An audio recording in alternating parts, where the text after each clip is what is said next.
अपने हिसाब से, अपने टाइम फ्रेम के हिसाब से, जिन्हें हम आसमान दिखाते हैं मगर उतना ही जितना हमारी नजर के सामने हो, जिन्हें हम पूरी आजादी देते हैं मगर इसकी बाउंड्रीज हैं ये भी बताते हैं, जिन्हें हम कहते हैं कि जा बेटा जी ले अपनी जिंदगी, पर साथ ही कहते हैं उसकी सहेली को देखकर कि अच्छे घर की लड़कियां ये नहीं करती। लगाकर के सारी ही पाबंदियां उड़ने को कहते हो उनसे यहाँ, विरासत में जिनको मिली बेड़ियां उनको कहते हो तुम सब यहाँ बेटियां।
एक वक्त था जब यही कह के समाज औरतों को पढ़ाई के लायक नहीं समझता था।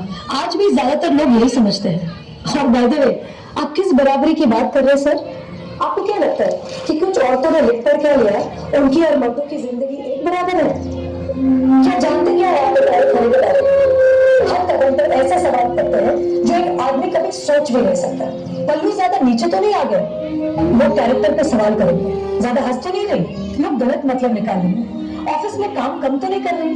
लोग औरतों की बस की बात नहीं है ये कहकर प्रमोशन रुकवा देंगे। काम से घर जाके सबके लिए खाना बनाना पड़ेगा, क्योंकि भले घर में काम दोनों करें, खाना तो सिर्फ औरत ही बनाएगी। आदमी रात भर काम करे तो घर वाले कहते हैं हाय कितना काम करना पड़ता है बेचारे। औरत रात भर काम करे, ऐसा कौन सा काम आ गया जो रात भर करना पड़ता है? इसके अलावा हमें रोज ऐसी चीजों के बारे में सोचना पड़ता है जो सिर्फ और सिर्फ एक औरत ही समझ सकती है। ब्रा का स्ट्रैप तो नहीं दिख रहा, वो जो तब से घूर रहा है कुछ उल्टा सीधा तो नहीं करेगा? सर, भीड़ में कोई भी मर्द हमें जब चाहे जहां चाहे छू सकता है, क्योंकि जब औरत पब्लिक प्लेस में होती है तो वो पब्लिक प्रॉपर्टी बन जाती है। बसेस में औरतों की सीट्स रिजर्व है, इससे मर्दों को तकलीफ है। कहते हैं बराबरी भी चाहिए और रिजर्वेशन भी। अरे जब हर महीने आपके बदन से पानी की तरह खून बहेगा, सर फटेगा और पैर फूल जाएंगे ना, तब हम औरत मर्द की बराबरी की बात करेंगे। इसलिए कृपा करके औरतों को क्या करना चाहिए क्या नहीं, इससे अपनी एनर्जी बर्बाद न करके औरतें क्या चाहती है उन्हें वो करने का मौका तो मिलता है, इसके बारे में हमें सोचना चाहिए। बराबरी तो बहुत दूर की बात है सर, फिलहाल हिस्सेदारी मिल जाए ना वही बहुत है।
बेटी बचाओ बेटी पढ़ाओ का नारा देने की नौबत एक सोसाइटी में क्यों आए हैं?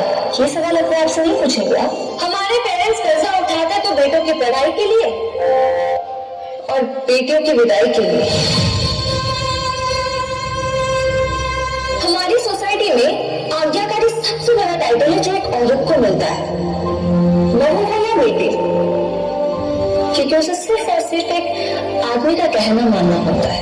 एक लड़की अपनी जिंदगी में क्या करना चाहती है, कैसे जीना चाहती है, उसके लिए उसे किसी आदमी की परमिशन लेने की जरूरत नहीं होनी चाहिए।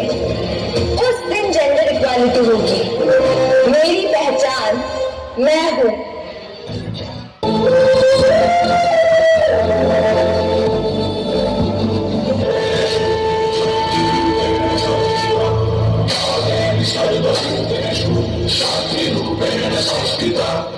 आज से आन मेरी मैं तुमको नाचने दूंगी, जान को चाहे चलनी कर दो मान को नाचने दूंगी।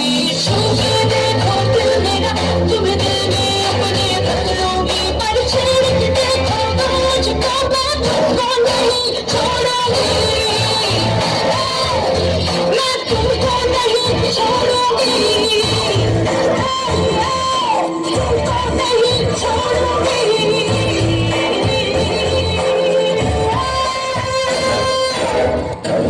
नाम भारत के वीरों का होगा। कर रही हूँ अपने आप को इस दिन के लिए तैयार, जिस दिन इन वीरों में मेरा भी नाम होगा। ओ सदके में जावा मेरी दिल जानिया, मैं शीश झुकावा मेरी दिल जानिया, तेरे नाम जो कर जावा कम है